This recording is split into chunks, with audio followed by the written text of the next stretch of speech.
증거인멸 대책회의가 있었다는 거예요. 네. 그리고 정경심 교수를 중심으로 하는 대책 TF팀 같은 게 있었던 것 같아요. 멤버는 정경심 교수, 조 장관의 처남, 그리고 증권사 직원, 이인걸 변호사인데 청와대 민정수석실에서 근무를 했었어요. 조국 당시 민정수석과 함께.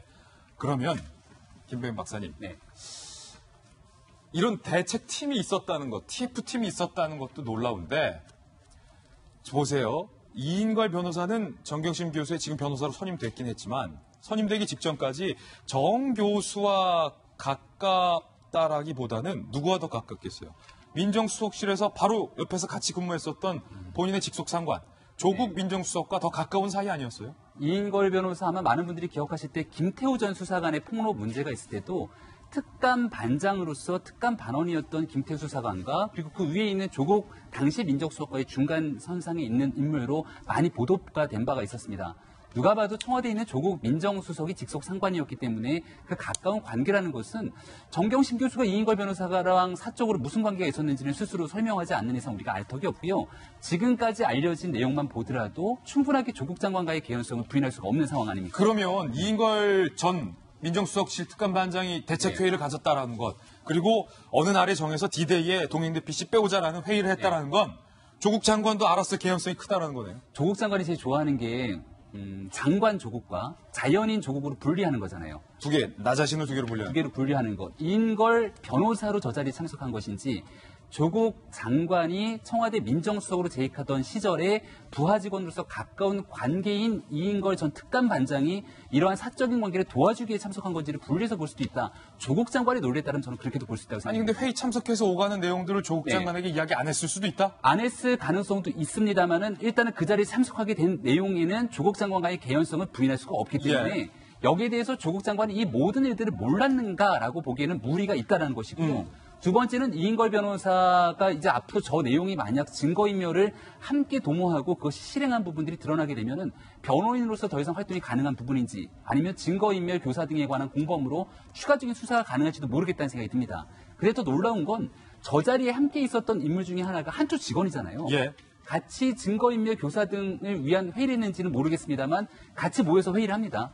그러는 와중에 조국 장관이 밥을 안 먹은 것 같아요. 그래서 한초 직원을 시켜서 조국 장관 그리고 아들에 대해서 설렁탕 2그릇을 사다 주라고 또 시킨 것 아니겠습니까? 그렇게 설렁탕 2그릇을 가져다 줬는데 아들은 편의점에 가서 나는 저녁 먹겠다고 나가버리니까 2그릇에서 한 그릇이 남잖아요. 그래서 한초 직원과 조국 장관 둘이 앉아서 설렁탕을 먹었다는 겁니다. 단 둘이. 그럼 제가 조국 장관이라면 이 설렁탕을 사서 보낸 내 아내는 도대체 어디서 뭐 하고 있는 거지? 그리고 당신은 왜 여기서 설렁탕을 갖고 왔는 거지? 라고 둘이 먹는 게 굉장히 어색할 수 있을 텐데 아무렇지 않게 자연스럽게 둘이 먹으면서 이 기회에 사모펀드에 대해서 제대로 배우고 있다라는 얘기를 후자리에서 했다는 거지 않습니까? 설렁탕은요, 김변 박사님. 저도 이제 탕을 워낙 좋아하니까 설렁탕은 이게 뜨겁잖아요. 그러니까 훅 먹고 탁 내려놓고 이렇게 갈 수가 없어요. 그러니까 후후 식으면서 위에서부터 떠먹으면 먹는데 좀 시간이 걸려요, 설렁탕은. 맞습니다. 그러니까 그런 과정을 통해서 굉장히 많은 이야기들이 오갔을 수 있는데 여기에서 다른 얘기를 했던 것이 아니라 사모펀드를 정확히 배우고 있다는 얘기를 했던 부분들은 충분하게 자신이 청문회를 대비하고 있는 과정 속에 일어나고 있는 일련의 상황들을 조국 장관은 너무 잘 알고 있는 것이고 그 자리에 모여 있는 정경심 교수의 동생까지 들어가 있잖아요. 정경심 교수의 동생도 마찬가지로 코링크 P라고 하는 사모펀드와 깊게 연결이 되어 있기 때문에 이 모든 일들을 조국 장관이 알았겠느냐 몰랐겠느냐에 대한 아주 기초적이고 합리적인 판단은 시청자 여러분들께서 하실 거라고 생각이 됩니다. 자, 정경심 교수가 얘기했던 D-Day 그리고 대책회의 이게 과연 무엇을 의미하느냐? 우리 시청자 여러분들께서 잘 판단을 하시리라고 생각이 됩니다. 조국 장관과 부인 정경심 교수의 통화가 이번 사건과 관련해서 여러 차례 있었습니다. 가장 논란이 됐었던 것은 조국 장관의 자택이 압수수색 받을 당시 정경심 교수가 남편에게 전화를 걸어서 검찰팀장, 압수수색 팀장을 바꿔줘서 조국입니다. 라고 했었던 통화. 그리고 오늘 동양대 PC를 빼러 가는 날 정 교수가 조국 장관과 통화를 했던 여러 차례 통화들이 있는데 조국 장관은 자연인 조국과의 통화였다라고 앞서 말한 바 있습니다. 직접 한번 들어보시죠. 압수수색 당시 현장 검사와 통화한 적이 있죠. 제가 직접 전화한 것이 아닙니다. 법무부 장관입니다라고 밝힌 적 있죠? 조국입니다. 이렇게 얘기를 한 것으로 기억합니다. 당시에 장관으로 전화를 한 것이 아니라 자연인 남편으로 전화를 했고요. 조국 장관 전화 따로 있고 자연인 남편 전화 따로 있는지는 모르겠습니다만 자연인으로 전화를 한 것이다. 이에 대해서 김영주 의원님은 수차례 부적절했다, 장관이 잘못했다라고 밝히신 바 있는데 오늘 동행대 PC를 빼러가는 날 정유신 교수와 조국 장관이 또 통화를 했잖아요. 그 통화도 자연인으로 한 통화입니까? 글쎄요, 정말 제가 좀 답답한 게 왜 공부를 하는지 모르겠어요. 아, 왜 공부를 하냐? 정확하게 얘기하면은 형사법을 하고 법을 알면 사실은 이거를 뻔히 예를 들면 청문회를 준비하기 위해서 여러 가지 문제점을 증거 인멸을 만약 한다 치면 이 사실을 기초해서 보면 누구하고 같이 하면 안 된다는 것을 기본적으로 알아야 되는 거 아닙니까? 저는 그런 부분이 더 답답해요. 네. 본인 스스로가 해야만 되는 거고 누구를 데리고 가는 것 자체가 교사인데 실제로 이것은 겁이 없다고 봐야죠. 그리고 그 옆에 있는 사람을 두고 통화를 한다? 진짜 나이브한 건지 겁이 없는 건지 무식한 건지 저는 도대체 자연인을 너무 좋아하는 건지. 예, 저는 이해가 안 됩니다. 어제- 만약 내가 예. 어떤 문제가 있었다면 이거는 내가 지식적으로 저는 몰랐어요. 근데 예를 들면 변호사들 물어보니까 예. 본인 스스로가 자기 방어권이기 때문에 자기 증거는 자기가 없앨 수 있다는 거예요. 예. 그렇다면 아는 사람이면 자기하고 남편하고만 했어야죠. 사실은. 이해가 안 된다. 저는 이해가 안 됩니다, 솔직히. 어제 김용주 의원님 조국 장관에게 자꾸 이럴 거면 나는 자연인이다, 그 프로그램 나가라 그러셨잖아요. 그렇게까지 또 얘기하기는 좀 그렇고. 프로그램까지는 아니다. 이해가 안 된다. 이해가 잘 안 되는 대목이에요.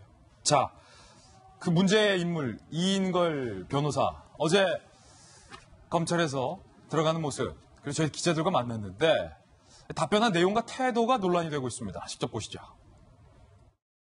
오늘 소환 지금 들어오신 오늘 아니에요? 몰라요, 저. 뭐 변호사님 오시면 어디? 한마디만 해주시는 거예요? 오시는 거 한마디만 오신 건지만 알려주세요. 갈게요, 저. 오늘 오신 거 맞죠? 몰라요, 저도. 아시죠? 그것만 알려주세요. 이것만 맡고 계세요. 몰라요. 어떤 일때 모신 거예요? 저도 변호사예요. 저 지금 이렇게 비공개로 됐는데 그것만 비공개래요? 기사에 다 나왔어요. 그래요? 저는 몰라요. 일정을 조율을 하셨는지 조율을 마친 상황인지 몰라요. 한마디요? 화이팅.